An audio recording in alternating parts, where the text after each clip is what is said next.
So, I am sorry for the lack of videos recently. I've just been having a hard time trying to find time to do some. Because we're going to be moving house. Now, we don't actually have a house that we're going to be moving to. We're going to be staying with my grandparents until we can find one. But it means that a lot of my stuff's going to get packed up and I won't be able to do my normal review stuff. So, for the time being, this is going to be my last video for a while. It won't mean I'm not going to stop completely. This is the last one ever. Thanks for coming. But it will be a while before I can get back on track. So, I'm not going to do a big, huge review. Just going to make it simple. And try some new editing techniques. But I thought we'd take a look back at the R.I.D line. So here we go, taking a look at Transformers, Robots in Disguise, Warrior Class, Megatronus. Now, fiction-wise, Megatronus was the first Decepticon and one of the original 13. He was the Fallen. So, that's a little bit nice, story-wise. So when he said in the cartoon he was the first Decepticon, he wasn't necessarily wrong. So, toy-wise, enough of a fiction. In his alt mode, Megatronus is a tank? I'm not sure I can really call it a tank, because the whole purpose of a tank is to be this huge, heavily armored vehicle, and this thing, it's more of a turret. Like, it's a gun, and it has some treads. There's not even an engine compartment anymore. It's just a gun. I mean, it's not a bad alt mode, it's just basic Cybertronian, but let's be fair, he was one of the original 13, I don't expect complexity. So, paint-wise, we got some purple on the tip of the cannon around the barrel, and it streaks down the side. We got some allspark blue on the underside section. We got some silver right here, but that's more for robot mode. And that's about it, really, paint, besides from these two things, or like headlights, maybe? I don't know. Mold-wise, it's pretty simple. You got some the vents, and you got the allspark blue, I'm gonna guess like hoses and stuff right there. You got the nice tread detail, all the wheels and, you know, the actual different segments of tread. And you got some missile pods on the side, that's quite nice. And then you got drills. So he can either blow you up, he can shoot you with the main barrel, which is probably gonna hurt a lot, and he can either run you over or drill you in two.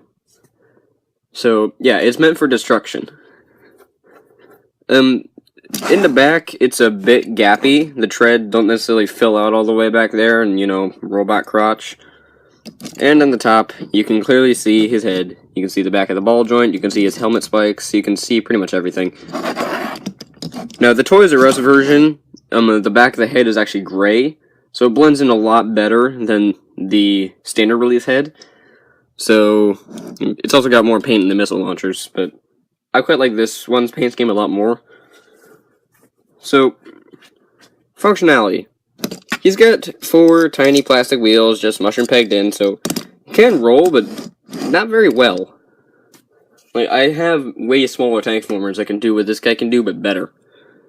He also has a rotating turret, which can go full 360, but this piece of kibble right here, which forms his chest plate, can get in the way, but if you lift it up a bit and just finagle things, you can get it past the missile launchers with no issue. But he also has a weapon. This glaive?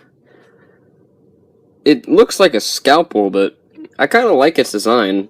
It's got some of the same vent detailing that he had on the top of his gun, and it's got a nice shiny purple blade. But how do you attach it to the tank? Well, you're going to split the barrel, and there is this groove on this side. You're going to slide that in, and you're going to rotate that down, so this notch rests right behind this piece of plastic,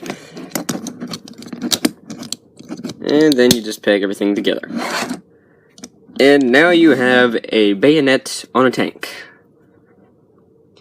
How effective is this? I am not sure. I mean, I'm not sure how tanks work, but I'm fairly certain a bayonet is going to do much, seeing how, on average, M1 Abrams can only get about 20 miles an hour.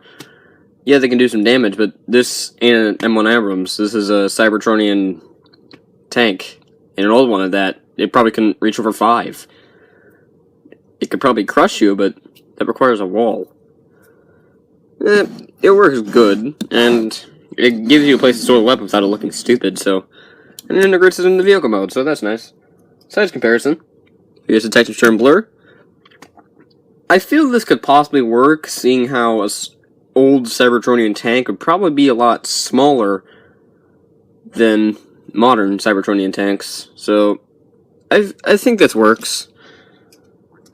And here he is next to Steeljaw. Now, we never saw these two in vehicle mode next to each other, but I don't think this necessarily works as well as Blur does.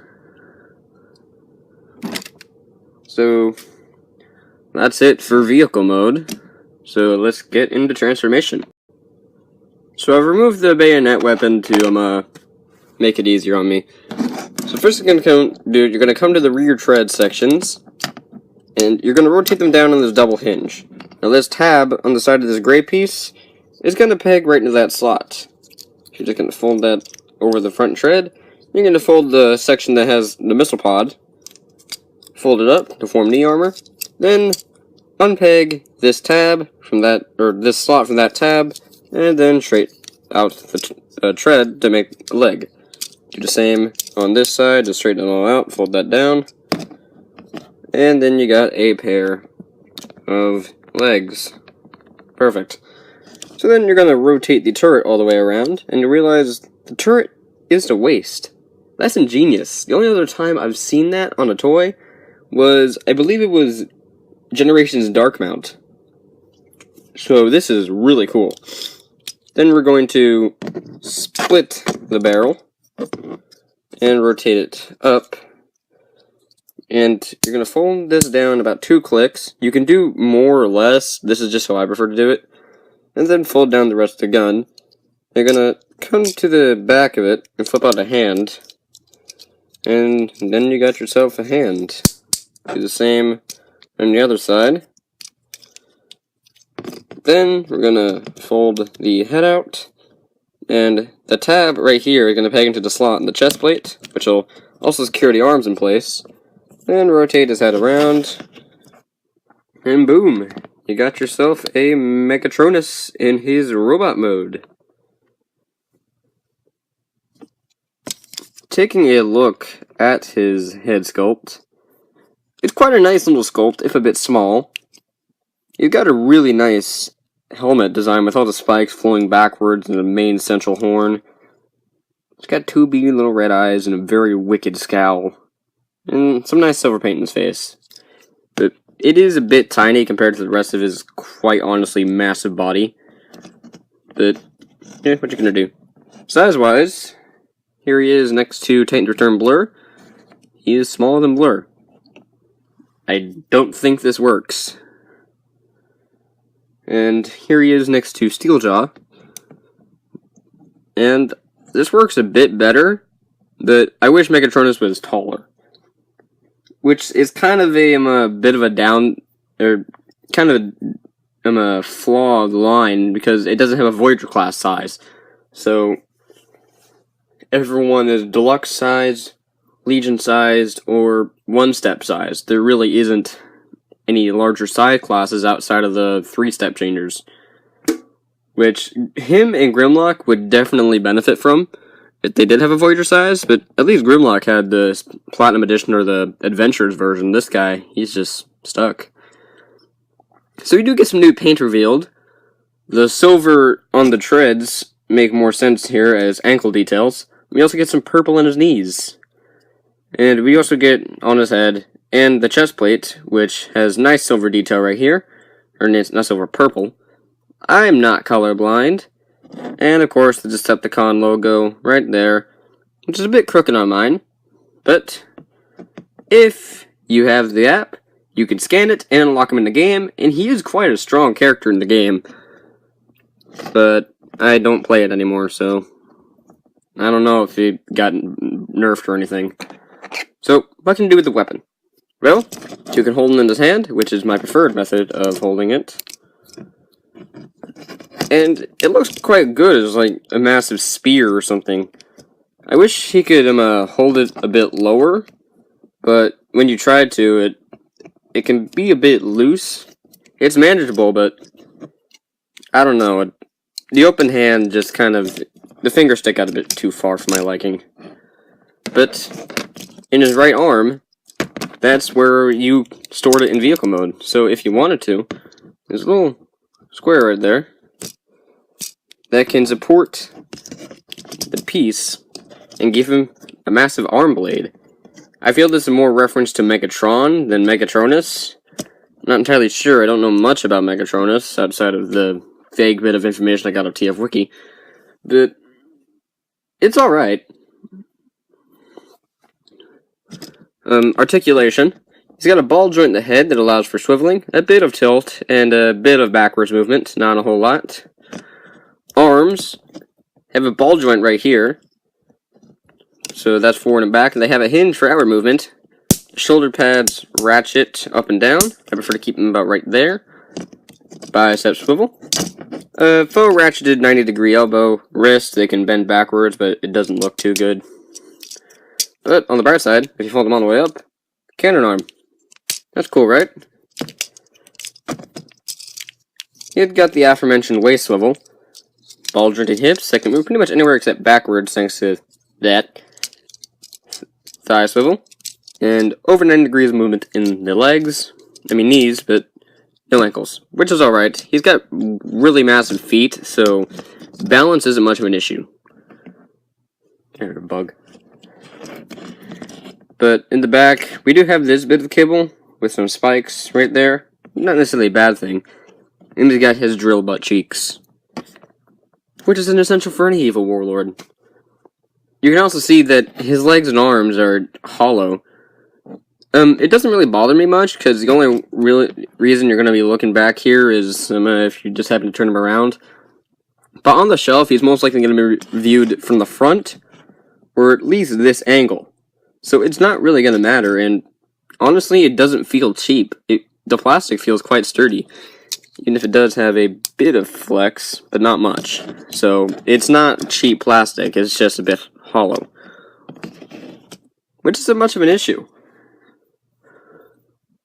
He's also got some molded detail revealed on the chest plate, which is kind of like these weird headlight things, and they can get into focus. I like the detail in the circles right here, but the arrows are alright.